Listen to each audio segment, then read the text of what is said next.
Starting off this countdown, we have Beauty and the Beast. Here's a film that surprisingly is based off of a real-life story. Or so, that's what people believe. The story is of a real man named Petrus Gonzalez from 1537. He suffered from hypertrichosis, a condition that causes excessive hair growth all over a person's body. Due to his condition, he was captured as a child and treated like an animal or a beast. In fact, people locked him away in an iron cage and fed him animal food. And we all know that the Beast in Beauty and the Beast was locked away in his tower and treated like a monster as well. So now, try looking at that movie the same. Moving on to number 9, we have The Jungle Book. Disney's movie The Jungle Book was actually based off of the book by Rudyard Kipling. But in the book, Mowgli literally turns into a wild killer. So long story short, he ends up killing Shere Khan and then discovers that his parents have been captured in a nearby village. So what does he do? He destroys the village and kills a bunch of villagers. Like, where was that in the Disney version? Definitely would have made it way more interesting. In the end, he does find a safe haven in a different village, but still, this dude literally slaughtered a village. In our 8th spot today, we have Dumbo's father. Turns out that Dumbo is another Disney movie that's based off of a real story and a real elephant. Of course, you probably have realized by now that the true versions of these stories are downright dark. So in Dumbo, Dumbo's mom is Miss Jumbo, making Dumbo's dad Mr. Jumbo. Well, this is a reference to a real-life famous elephant named Jumbo, a male African bush elephant who was treated terrible. He was tortured his whole life and then killed at a young age. You know how we don't see Dumbo's father in the film? Well, that's because his father is dead.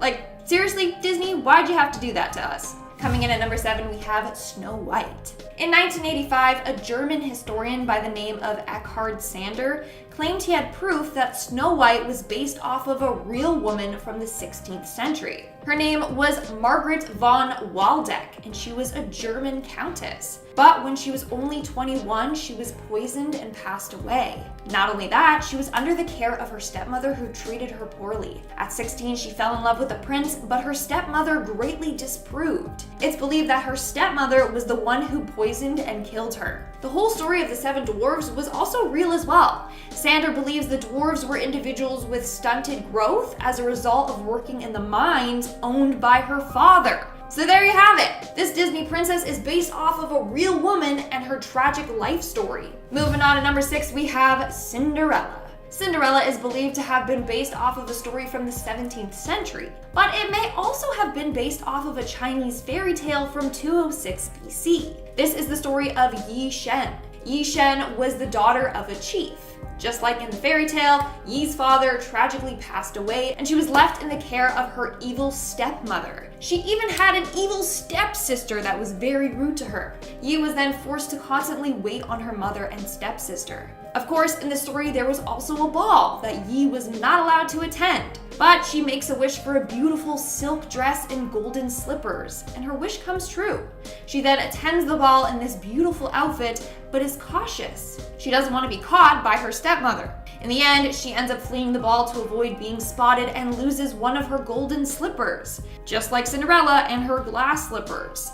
The king becomes obsessed with trying to find out who the shoe's owner is. You get it, yeah. The slipper fits and they live happily ever after. But there's also another version of the story that's much darker. And this is from the book written by the Brothers Grimm. So in the original book, when the prince arrives at Cinderella's house with the glass slipper, the sisters' feet don't fit, right?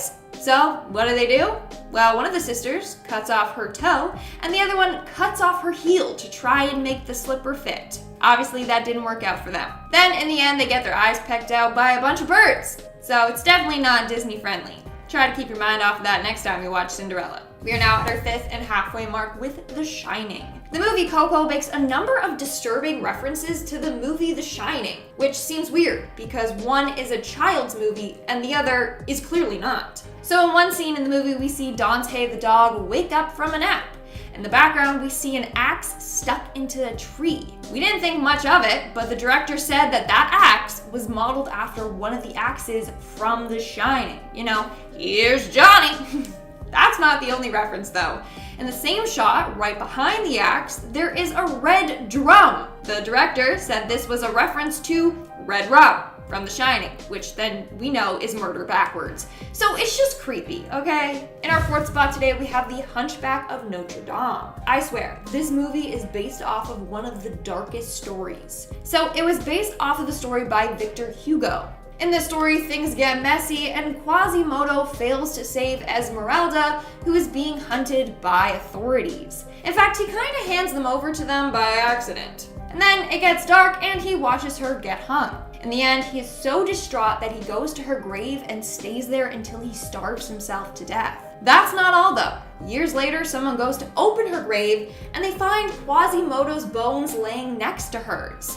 When they try to separate the bones, they turn into dust. The end. Kind of glad that the Disney movie didn't end like that. But it would kind of make for a good scary movie. Coming in at number 3, we have WALL-E. This one is, it's an interesting one, to say the least. But there's a theory going around that the humans in WALL-E ended up eating each other while on the spaceship.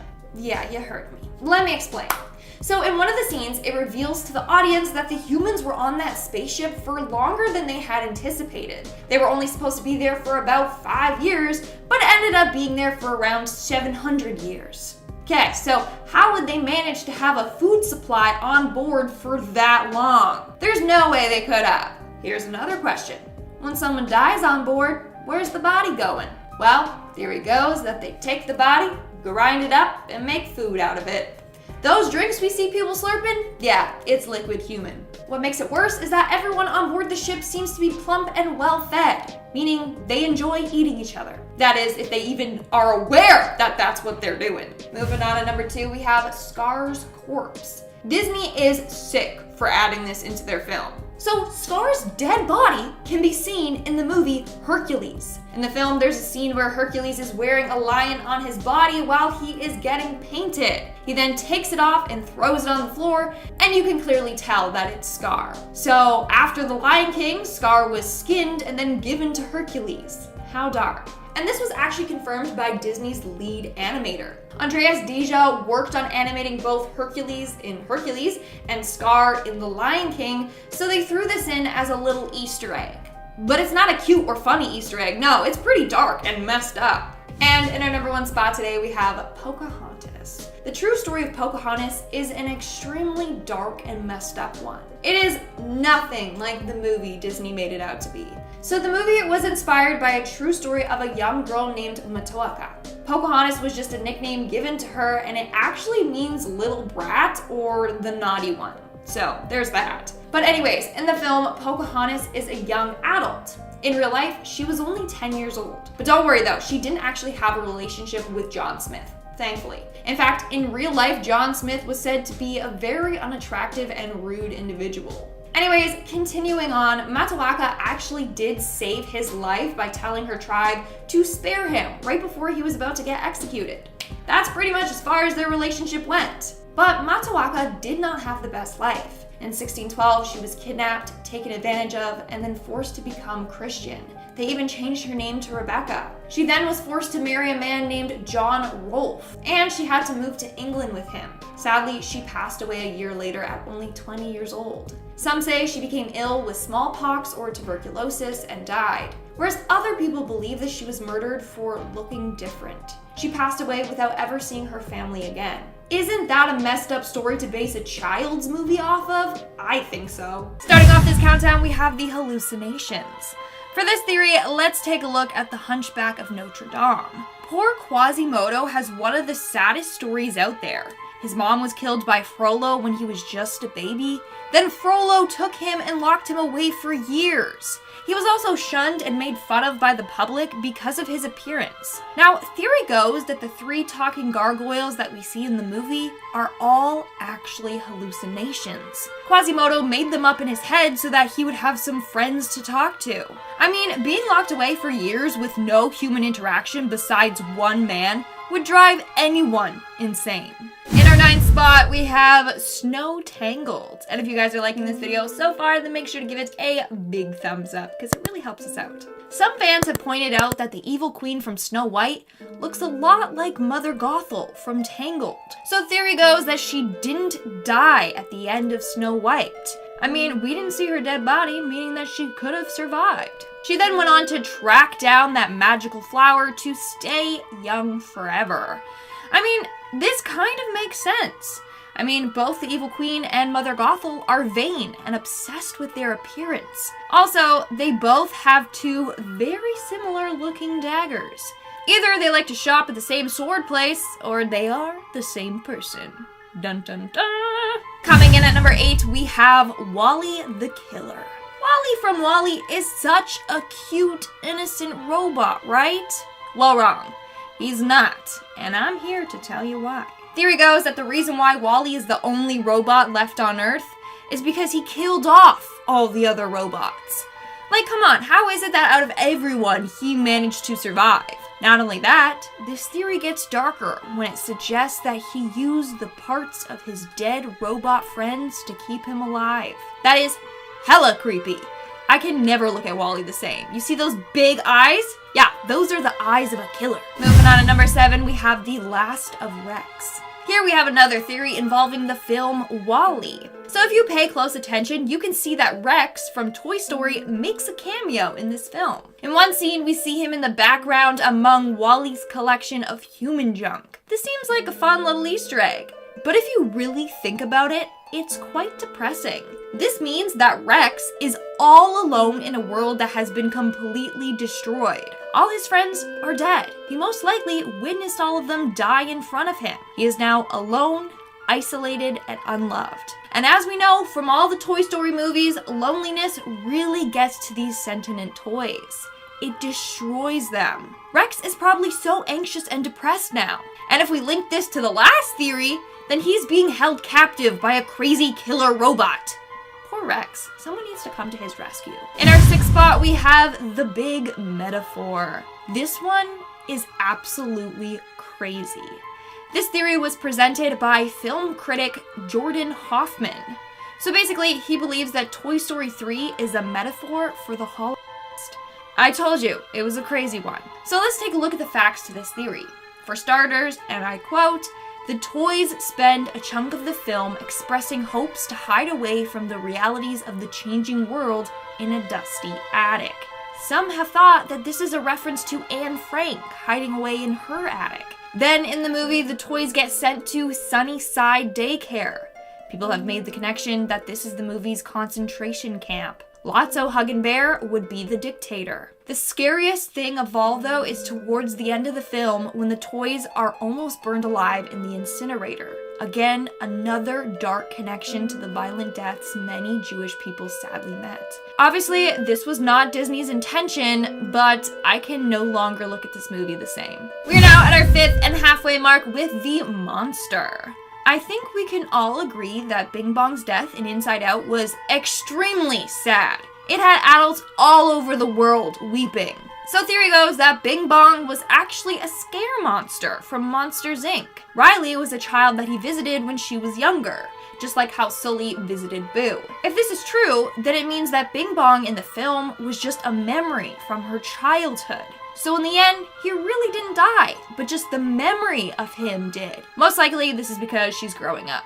I mean, this theory makes everything a little less sad, but still, it's so dark. Coming in at number 4, we have the Evil Corporation. In WALL-E, we see that Earth is no longer fit for humans. It's completely polluted and destroyed. Well, fans began to question how this came to be in the first place. Sure, humans are to blame, but this theory suggests that something more sinister is going on. Theory goes that the corporation, by and large, are to blame for this. In the movie, this is the space program that takes all the humans to space. According to the theory, the by and large corporation purposely destroyed Earth so that they can become a mega corporation and have the power to control all humans forever. In our 3rd spot, we have The Little Mermaid. So theory goes that each of King Triton's daughters represent one of the 7 seas, and he has 7 daughters. How fitting. So Ariel's hair is red, so she represents the Red Sea. Alana has black hair, so she represents the Black Sea. Adela is the Mediterranean Sea, since she has a romantic personality, so on and so on. It's a pretty cool theory, but it gets twisted when someone pointed out that Ariel's mother represents the Dead Sea. Too far. They went too far with that one. In our second spot, we have the Psycho. For this one, let's take a look at Snow White and the Seven Dwarfs. Sure, Snow White and her prince lived happily ever after, but she legit married a psycho. Let me explain. For this theory, let's take a look at the original version of Snow White called Snowdrop. In this version, Snowdrop chokes on a piece of the evil queen's apple and dies. The dwarfs then place her in a glass coffin. Then the prince sees her body in the coffin and asks the dwarves if he can have her corpse. Yeah, what is that all about? The dwarves obviously say no because that is super weird and whack, so he just steals her body instead. Not to worry guys though, as he's stealing her body, the apple dislodges from her throat and she wakes up. But you can only imagine what he would have done to her dead body. And in our number one spot, we have Dopey and Geppetto. Someone has come up with a theory that Dopey from Snow White and Geppetto from Pinocchio are the same person. Obviously, Geppetto is Dopey all grown up. So theory goes that there were only ever 6 dwarves. One day they found a young child alone in the woods and thought he was a dwarf. So they brought him in. This is also why Dopey is so dopey. He's just a young child and doesn't know any better. Sadly, Dopey was raised in an abusive household, and his parents left him out in the woods, completely abandoned. Sadly, life wasn't easy for Dopey. Soon, the dwarves abandoned him after he started to grow. Years later, he built his own home in Italy. Where do you think he learned how to build? The dwarves, of course. Now, if you pay close attention, Geppetto has some pretty interesting clocks that he has made. All are based off of his childhood trauma. One clock, we see a mother smacking her child. The next, we see a drunk man. And in another, we see a turkey almost get decapitated.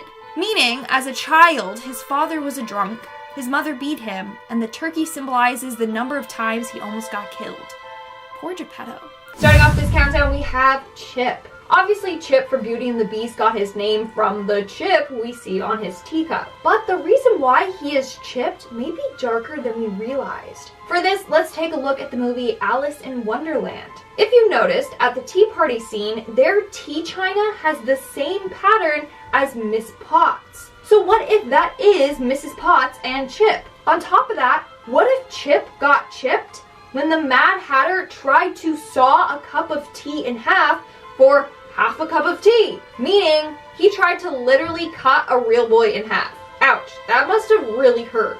But also, if this is the case, then it's incredibly dark and twisted.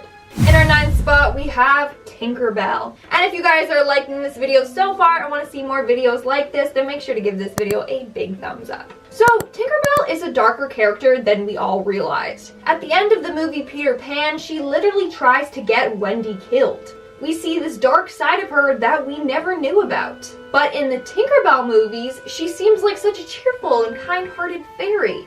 So, what gives? Well, theory goes that one day the entire fairy population was wiped out, except for Tink. She then was living alone until she found Peter. No wonder she's so attached to him, she's all she has left. All her friends and family were wiped out. It gets darker when people suggested that Peter Pan is actually mind-controlling Tink. He has brainwashed her and the Lost Boys. Now she's his servant for eternity. All I know is that I get really bad vibes from her. Coming in at number 8, we have the real villain. You know who the villain of the Toy Story movies really is? No, it's not Stinky Pete. It's Andy's mom. Yeah, she's the true villain. If you think about it, she's the one that causes all the problems. In the first film, she made the whole you can only bring one toy rule, which made Woody all jealous.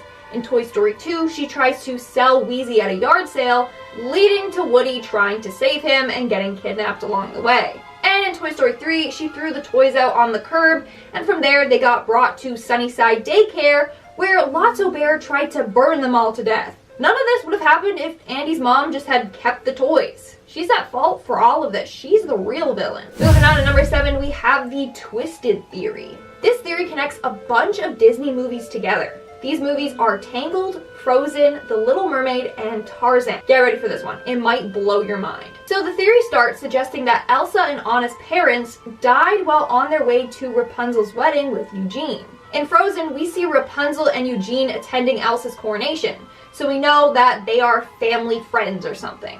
But along the way, their parents got into a shipwreck. The theory continues on, claiming that the shipwreck that we see Ariel explore in The Little Mermaid is the one that took their parents' lives. Now, someone else added on to this theory, bringing Tarzan into the mix. So instead of their parents dying in a shipwreck, they believe the ship crashed upon an island. The island that we see in Tarzan. In fact, Elsa's mom was pregnant at the time and gave birth to Tarzan on the island, meaning Tarzan is the brother of Elsa and Anna. Sadly, as we know from the movie Tarzan, their parents died from a leopard attack. I know, it's a lot of things to take in, but it would be pretty cool if indeed these movies were related to each other. Moving on to number 6, we have Mother Gothel. There's this crazy theory out there that Meg from Hercules grew up to become Mother Gothel from Tangled. At first, I was not buying this theory at all, but wait until I present you with the evidence. Okay, so for starters, Rapunzel got her magical hair powers from a cosmic event that created a single drop of sunlight which fell from the heavens, and it grew this golden flower. Well, what if that single drop of sunlight occurred when Hercules first fell from Olympus? Now, take a look at Mother Gothel. First off, how does she know about this golden flower, and how does she know the exact song to sing to it? Well, maybe that's because Hercules told her about it, and told her the song to sing to it. Now, let's take a look at the song. The lyrics go as so. Flower gleam and glow, let your power shine. Make the clock reverse, bring back what once was mine. What if she is referring to Hercules and not her youth? In Hercules, Hercules gives up his immortality to be with Meg. So when Hercules died, she went on to outlive him. She probably misses him so much and feels guilty. So she's trying to bring him back. Not only that, in another song, Mother Gothel told Rapunzel to be aware of men with pointy teeth. Well, guess what? Hades, who kept her captive, has big pointy teeth. And lastly, one of Meg's famous lines was, "Ya big lug." What other character has said such a thing? Mother Gothel. Mind blown. We're now at our 5th and halfway mark with the original owner. For this one, let's bring it back to Toy Story again. And let's take a look at Andy's evil mom. This theory suggests that Andy's mom was Jesse's original owner, Emily. And from Jesse's super sad flashback scene, we can see just how much Emily hurt her. Now first off, both Andy's mom and Emily look similar in appearance. Then we have the fact that when Andy was a kid, he used to play with Woody while wearing a red cowboy hat. The cowboy hat looks exactly like the one Jesse wears. Andy's hat is just missing the white ribbon, but with age, it probably just fell off, because you can see the spot where it looks like a ribbon used to be. It could be that Andy's mom, aka Emily, used to wear that hat as well when she was young, and she saved it for her son. In fact, when she donated Jesse, you can see the red hat wasn't in the donation box, meaning she did save the hat. On top of that, the dates line up perfectly. Andy was born in 1989, meaning that his mother was probably born somewhere between the late 1950s to early 1960s. Now take a look at things in Emily's room. Her room decorations line up with that time period perfectly. So it may just be that Emily is Andy's mom, the woman that severely broke Jesse's heart. Moving on to number 4, we have the Psych Ward. Let's move on to look at Alice in Wonderland again. That film is filled with quirky characters with loud personalities. Well, this theory is that everything we see in the film is all inside of Alice's mind. Alice is actually a patient in a mental asylum.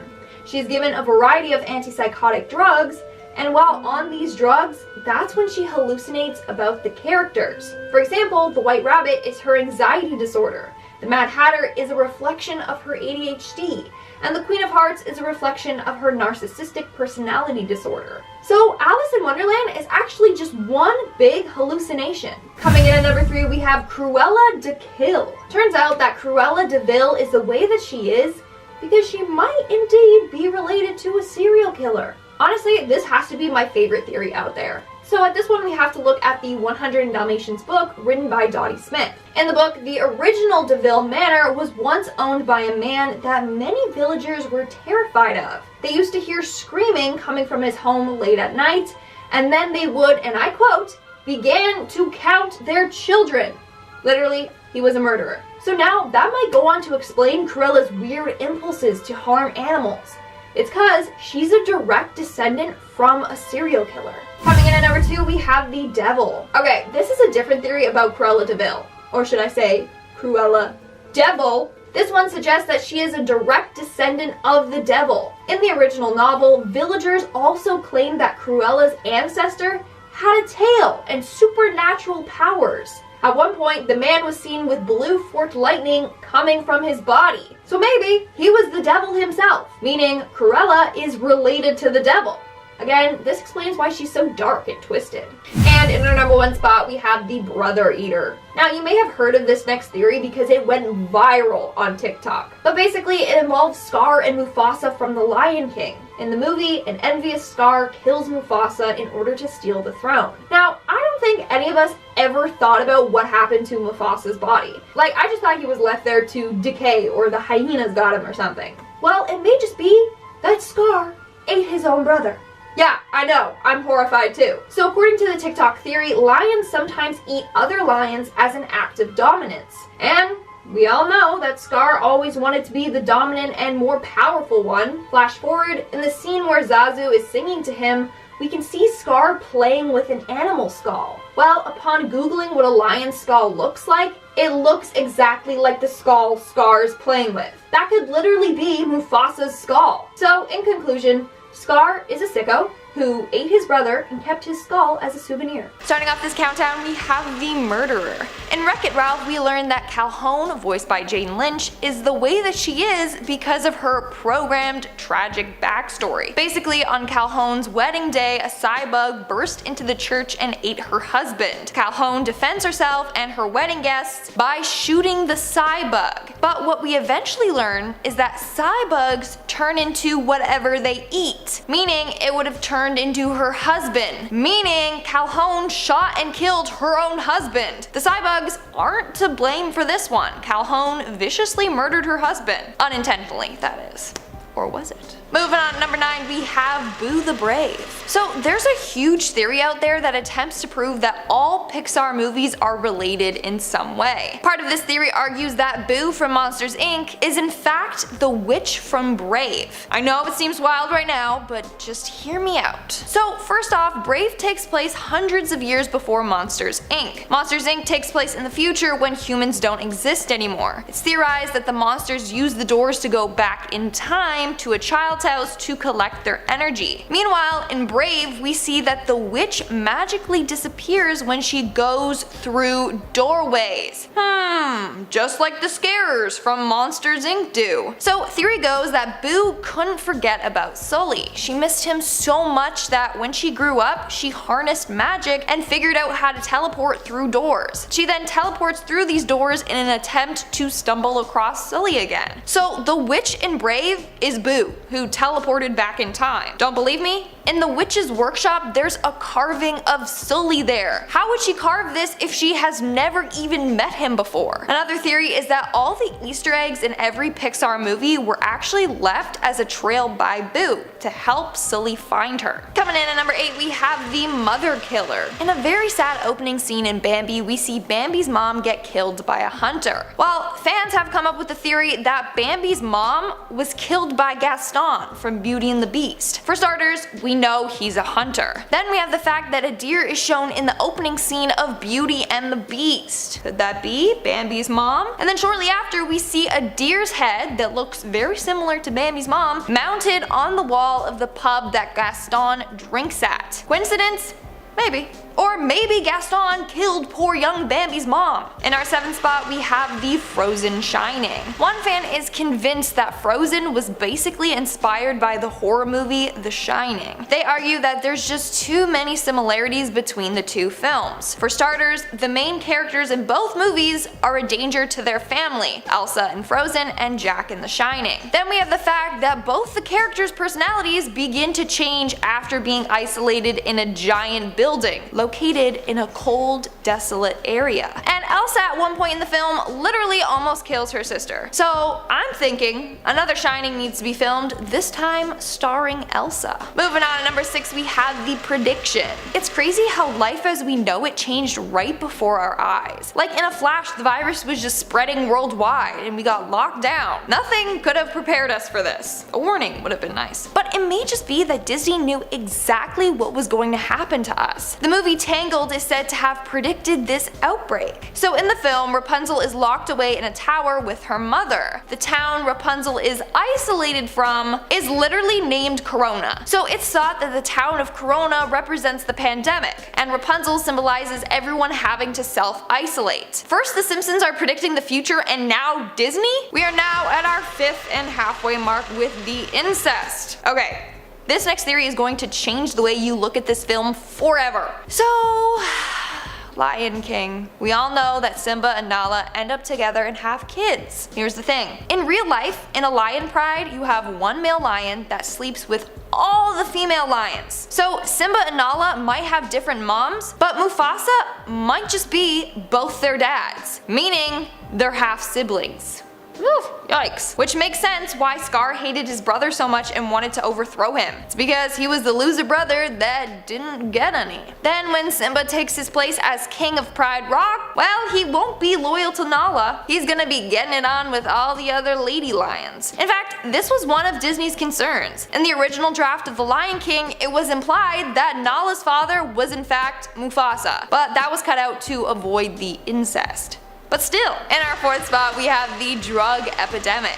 So this next theory has to deal with the film Zootopia. So towards the end of the movie, warning, spoilers ahead, it is revealed that the assistant mayor, a white sheep, has been an evil mastermind all along. She has been infecting animal predators with a serum from night howlers, which makes them regain their predator instincts and become violent again. Well, people claim that this plot is very similar to the 1980s drug epidemic in America. Basically, there's a conspiracy saying that the CIA intentionally introduced cocaine into minority groups, mainly black neighborhoods. This was done to get people to turn against them in fear, stereotyping them as bad people. In the movie Zootopia, the predators are the minority. She introduces the drug into their groups, and she uses the predators' pre-existing stereotypes to then turn the population against them. Yeah, that's an eerie connection. Coming in at number 3, we have Snow White's drugs. Snow White is another Disney film that may be all about drug use, particularly the use of cocaine. For starters, Snow White is another name for cocaine. Then we have the 7 dwarves like Happy,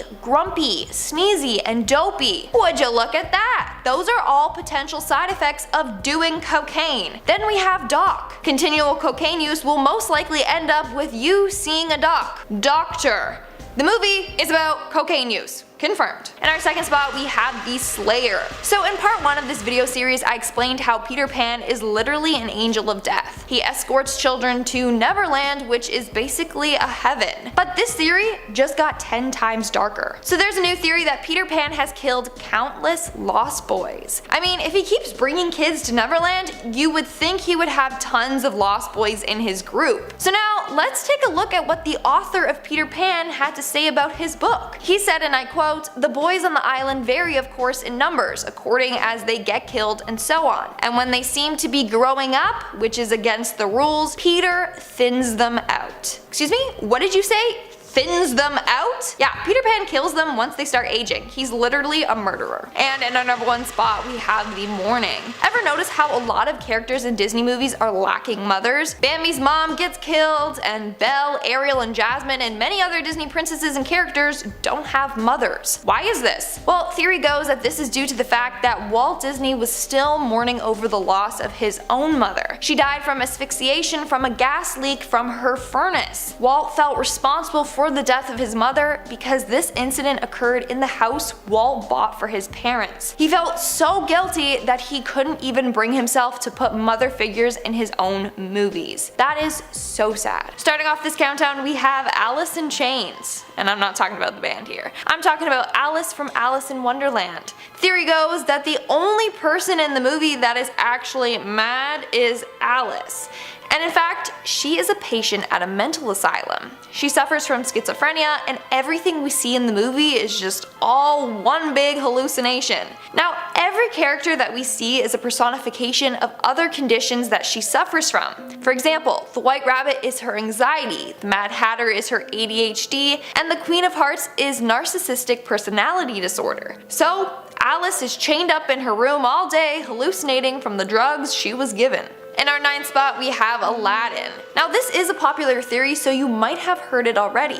But theory goes that Aladdin takes place 10,000 years in a post-apocalyptic future. There's actually quite a lot of evidence to support this. For starters, when Genie comes out of the lamp, he said he's been in there for 10,000 years. Yet he's making modern day references like doing an impression of Arnold Schwarzenegger and Jack Nicholson, meaning he must have been around during that time if he knows who they are. But then 10,000 years has passed, meaning it's 10,000 years in the future. But the world doesn't look so advanced besides magic carpets. So it's thought an apocalypse wiped out humanity. What happened exactly? Well, in an Aladdin video game, in one of the levels you can see an unexploded atomic bomb. So maybe a nuclear war wiped out humanity. Those that survived had to rebuild society. Coming in at number 8, we have Moana. Moana was the movie of the summer a couple of years ago. Kids loved it, and I can't lie, the songs were pretty catchy. Like, I didn't even know The Rock could sing. Anyways, it may just be that Moana is pretty much dead for most of the film. So theory goes that when Moana goes on her adventure, she gets killed in the big storm. Since she's no longer living, she can access a magical otherworld. That's where she meets Maui. That's why during her adventure, she doesn't interact with any normal humans, cause she's not alive. And it's also why she sees the spirit of her grandmother and ancestors at the end of the movie as she sails her boat, cause she did. Moving on to number 7, we have Grumpy. Ever wonder why all the dwarves in Snow White are upbeat and happy? All except one, Grumpy? Why is he so grumpy? Obviously he wasn't just born and was like goo goo gaga, I hate people. No, something must have happened. In fact, in the show Once Upon a Time, they made it so Grumpy was once called Dreamy. After losing his lover, he became sour and his name changed to Grumpy. So maybe this is the case. His lover passed away in a tragic accident and it completely changed his life. He now has trust issues and doesn't want to get too close to people as he fears they too will be ripped away from him. So he has his guards up and avoids making personal connections with others. Grumpy just doesn't want to get his heart broken again. Making our way down the list, number 6, we have Winnie the Pooh. Everyone loves that honey-loving, crop-top-wearing, cuddly bear. But sorry, this theory is going to change the way you look at everything. So theory goes that every character in Winnie the Pooh suffers from a different mental illness. Let's start with Pooh. He suffers from compulsive eating disorder and OCD. For starters, he is obsessed with honey, he dreams about it, and eats far too much of it. Then we see that he has a habit of repetitive counting. That's his OCD. Then we have Piglet, which represents a generalized anxiety disorder. Piglet is always worrying and even has an anxious ear twitch. Eeyore is clearly depression. Don't need to explain that one, you can clearly tell that he's depressed. Owl is dyslexia because he has trouble reading, and also narcissism since he often thinks he is wiser than others. Kanga has social anxiety disorder, which is why she's so overprotective of her son. Tigger has ADHD, which is why he's bouncing everywhere all the time. And Christopher Robin, well, he has schizophrenia and imagines all of his friends. His friends appear depending on what state he's in. For example, if he's more anxious, then Piglet will appear. We are now at our 5th and halfway mark with Jack syndrome. Okay, this theory is really gonna throw you for a loop, and you gotta pay attention. So, in the first Incredibles, we see Syndrome dies after his cape gets sucked into a plane's turbine. But did he really die? I mean, the dude was a genius. His inventions were really out there. Who says that he didn't invent something to help him get out of that situation? Although it seemed like he died, maybe he's still alive. In fact, people think that Syndrome is a super himself. He just hasn't channeled his powers yet. So let's take a look at the supers mentioned on the Incredibles bonus CD. The super psych wave looks an awful lot like Syndrome. Like, they have the same color hair and their eyes are the same. It also shows that her intelligence level is the highest out of all supers. And her team owned a secret base on a remote island that now belongs to Syndrome. This can't all be a coincidence. Syndrome inherited his intelligence from his mother and some of her powers, but he doesn't know it yet. But while his cape was getting sucked into the turbine, that's when his powers got activated. It also says that Psychwave has the power to possess another person's body. So what if, just as he was about to die, he possessed the closest person's body to him, Jack-Jack, meaning his physical body was destroyed, but now he became Jack-Jack. Soon, he will get revenge on the Incredibles. I know, it's complicated, but it kinda makes sense. And at number 4, we have the Skinned Sully. All you Monsters Inc. fans, brace yourself for this one. Sully is dead. He has died. So in Monsters Inc., Randall always mentions how bad humans are. At one point, he says that humans skin monsters and make toilet seat covers out of their fur. Sadly, this foreshadowed the fate of our friend Sully. In a Toy Story short called Toy Story Toons Partysaurus Rex, there's a scene where the kid is taking a bubble bath. And lo and behold, on the toilet seat in the bathroom is a fuzzy Sully seat cover. So Randall was right, humans do skin the monsters and turn them into toilet seat covers. Poor Sully, he let his guard down with Boo and ended up getting skinned alive. Coming in at number 3, we have the Illuminati numbers. What a lot of us may not have noticed is that in almost every Disney Pixar movie, they have the hidden code A113 in it. For example, in Toy Story, Andy's mother's car's license plate is A113. In Finding Nemo, the camera's model is A113. This code is also Mater's license plate in Cars, is seen on a box in A Bug's Life, and on a rat's ear in Ratatouille. It's also the code for the Abandoned Earth Protocol in WALL-E. So what is this code and what does it mean? Well, theory goes that it represents a secret Illuminati code. It's theorized that this code means something much darker than we realize. But in reality, A113 is the classroom number at the California Institute of Arts, the classroom where many animators at Pixar and Disney once worked. Or so that's what they want you to think. Moving on to number 2, we have the experiments. So Reddit user Fan Theory Spoiler created this theory, and now it's got me rethinking everything. If it's true, then Disney Pixar is dark. So in Monsters Inc. we find out that Randall and Waternoose have been experimenting on kids. In one scene we see them capture Boo and try to experiment on her before being stopped. But this Reddit user believes that they have been experimenting on Boo for years. Here's the evidence.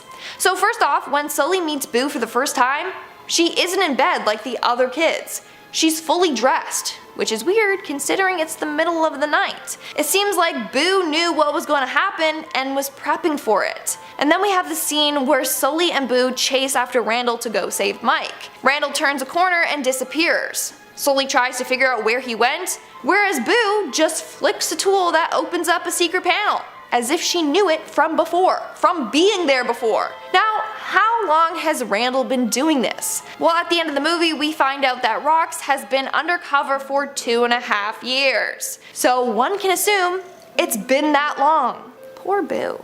And in our number 1 spot, we have Mary Poppy Wise. People are getting more and more creative these days. Just wait till you hear this next theory. So posted on Reddit by the user Humanoid Mold 5, they believe that Mary Poppins and Pennywise the Clown from It are the same species. It's hard to believe, but there's some pretty solid evidence supporting it. So first off, both characters have the same power. They both manipulate young children's minds. Mary taps into their imagination, Pennywise manipulates them with their fears. Furthermore, both of them return after 20-something years to the same group of kids. In Mary Poppins Returns, she returns to the Banks family, and in Pennywise, he returns back to the Loser Club. Then we have the fact that both the Banks family and the Loser Club forget about them.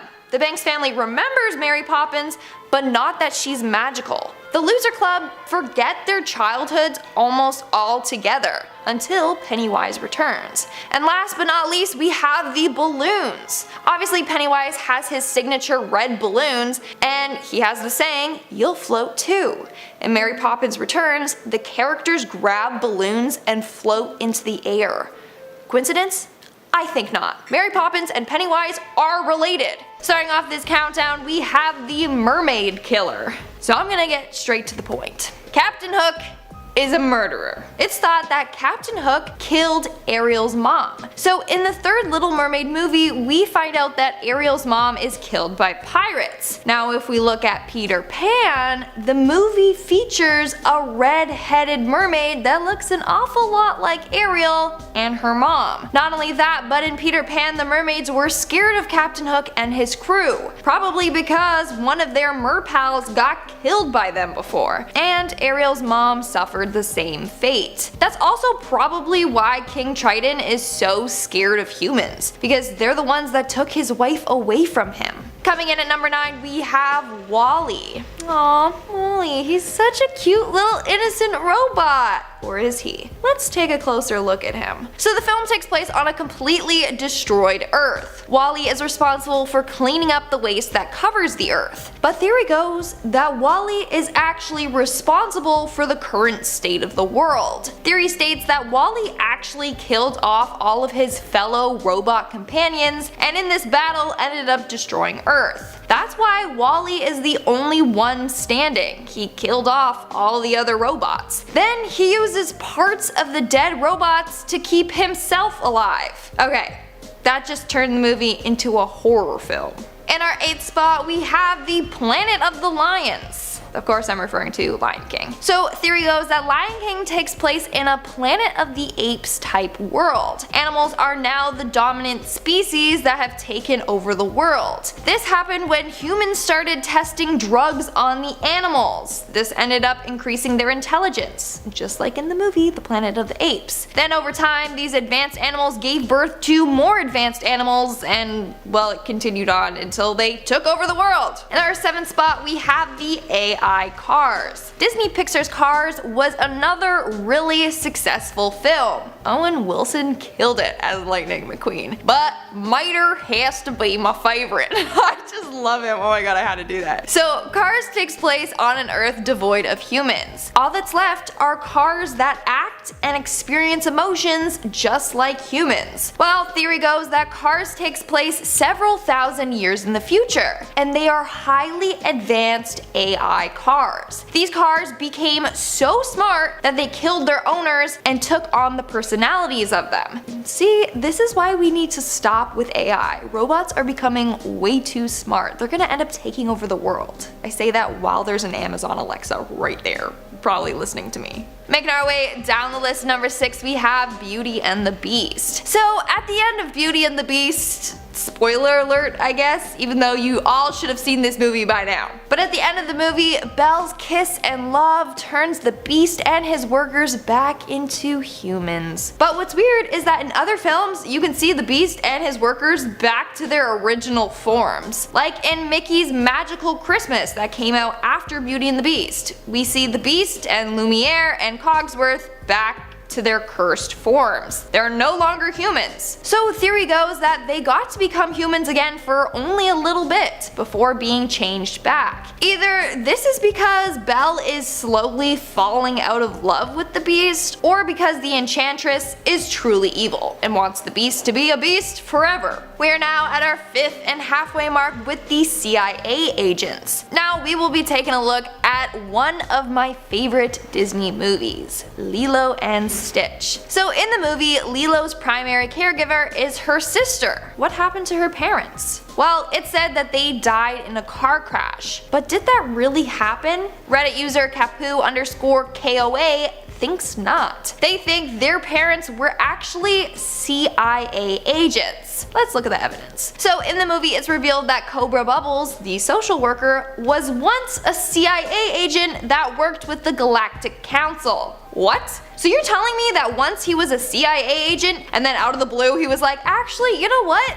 I'd rather become a social worker. No, I think he was friends with Lilo's parents, and when they died on a mission, he was shook and he couldn't go on working without them. Now, let's take a look at Lilo. She's a pretty interesting kid. First off, her selection of books are not suitable for a kid her age. Some of her books include Practical Voodoo, Iowa's Road Maps, and Oyster Farming. Theory goes that those books were her father's, and he had a wide range of topics to read about as research for when he went on undercover assignments. Also, Lilo loves to take photos. She might have been influenced by her father, who would take pictures of his targets. I kinda like this theory. Like, I wouldn't mind a movie where Lilo and Stitch go on a mission with her parents. In our fourth spot, we have Edna Mode. By far, one of my favorite Disney characters ever. Like, she's such a sassy genius, but she's also a cold-blooded killer. Yep. So in the film, we see that Edna is so opposed to capes. Why?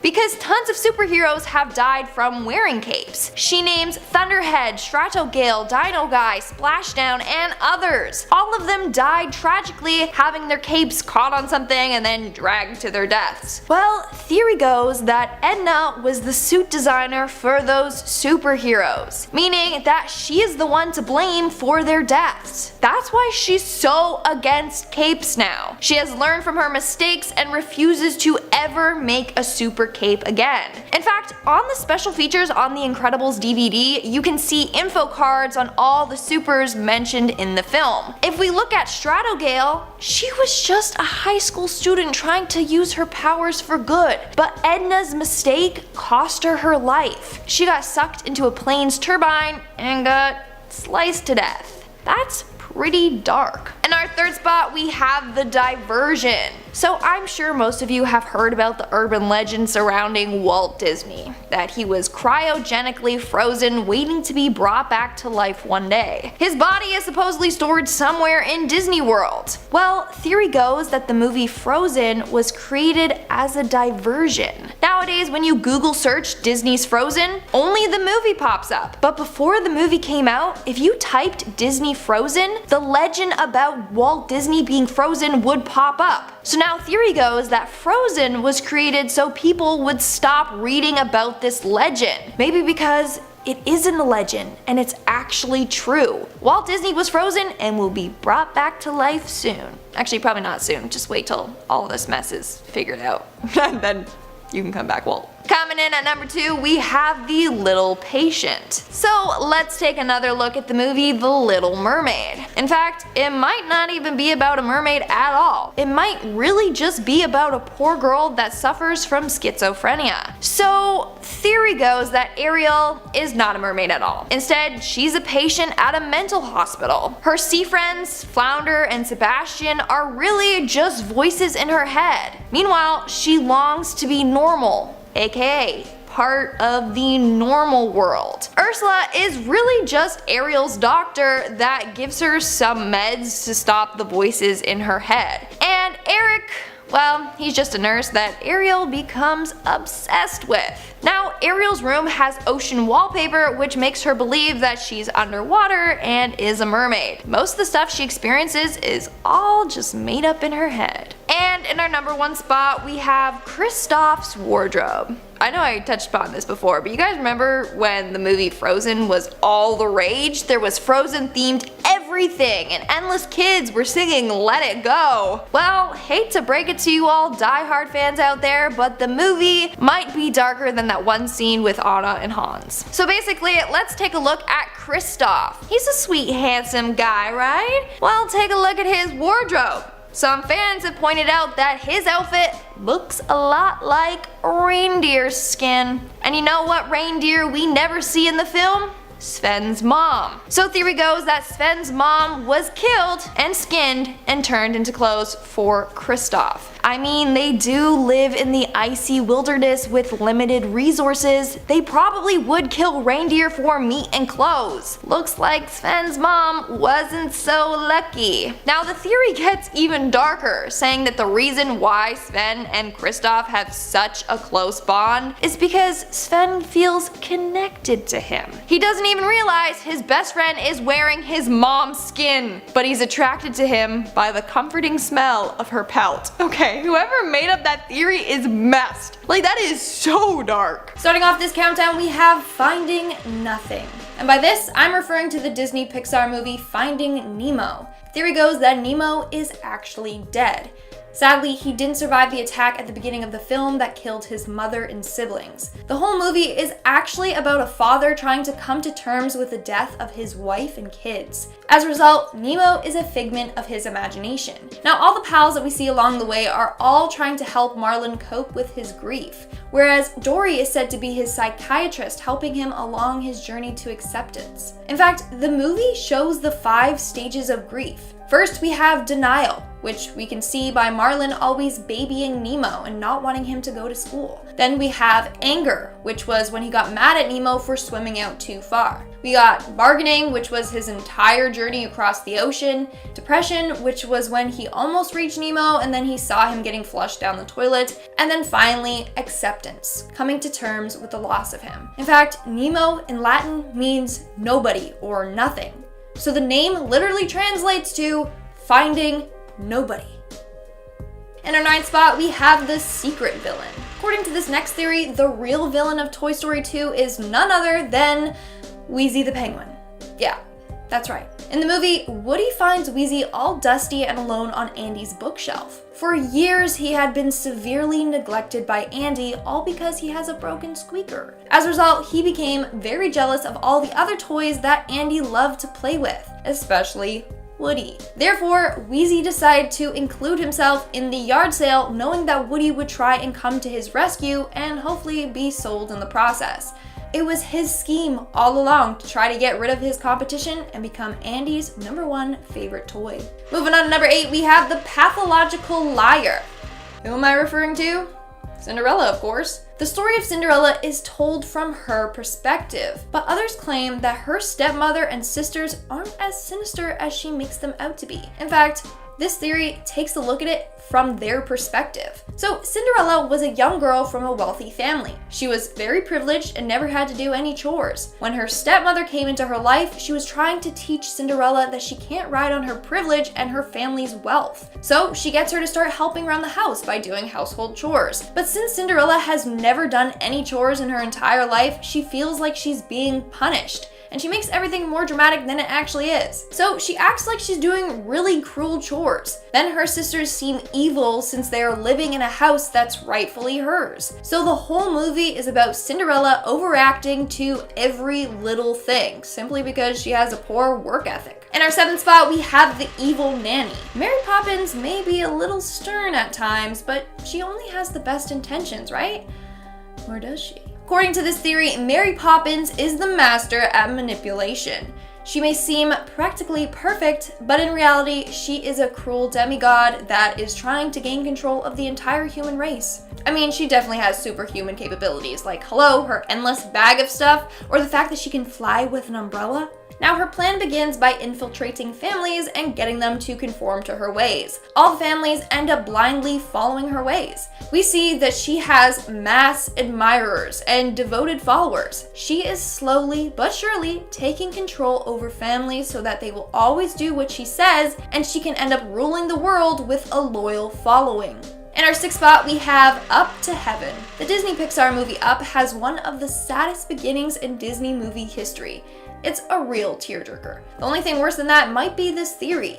So according to this theory, Carl died in his sleep shortly after his wife passed away. The adventure he goes on through the movie is his journey to the afterlife. I mean, he literally is in his balloon house floating up to the sky.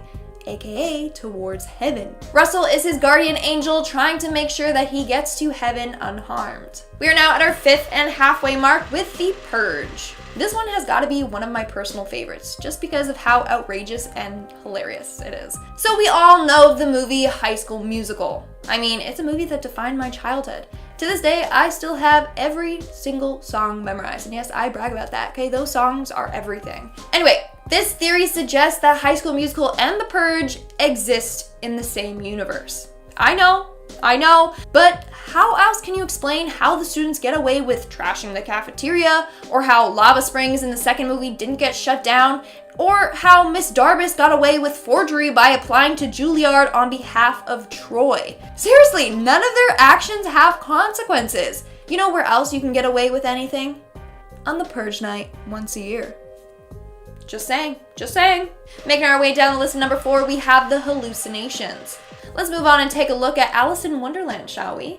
Whether we look at the book or the Disney movie adaptation, it seems like the theme of drug use is always apparent. This theory states that Alice is a drug addict that would go on crazy trips. In fact, it is said that the author Lewis Carroll was an opium user. It was rumored that he was on drugs while writing this book. So in the Disney movie, we have the caterpillar that is constantly taking hits from his pipe. We have Alice who drinks potions and eats mushrooms and other edibles that have different effects on her body, quite literally, and the whole movie is filled with crazy characters and events. So the White Rabbit is the alias that her drug dealer goes by. He says, "I'm late for an important date," meaning he's got to be on time for all these drug exchanges. The theme of madness present throughout the film highlights how dangerous the effects of drugs can have on you and how it can cause you to spiral into madness. In our 3rd spot, we have The Gruesome Murder. The Emperor's New Groove was actually a really good movie. Like, it deserved more attention. Like, Yzma and Kronk are an iconic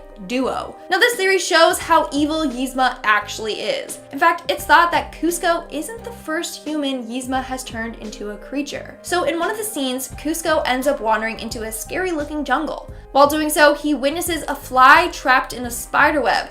The fly says, "Help me," right before being viciously eaten by a spider. Well, isn't it quite weird that the fly had the ability to talk? I mean, Kuzco interacts with several other animals in the movie and none of them can talk, except this fly. So this has led people to believe that that fly was actually a human that Yzma then turned into a fly, meaning that that scene is much darker than we realized. It's the human's last moments of life. In our 2nd spot, we have the deathbed. According to this next theory, Snow White may not have had a happy ever after. So in the film, we see that Snow White is woken up by her true love's kiss. But in reality, the prince is the personification of death. Snow White was laying on her deathbed. The prince's kiss was actually a Dementor's kiss that sucked the last little bit of life out of her, meaning she actually ends up dying at the end of the film. She then wakes up and imagines her perfect ending, riding off with her prince. Notice how she rides off to a castle literally in the clouds?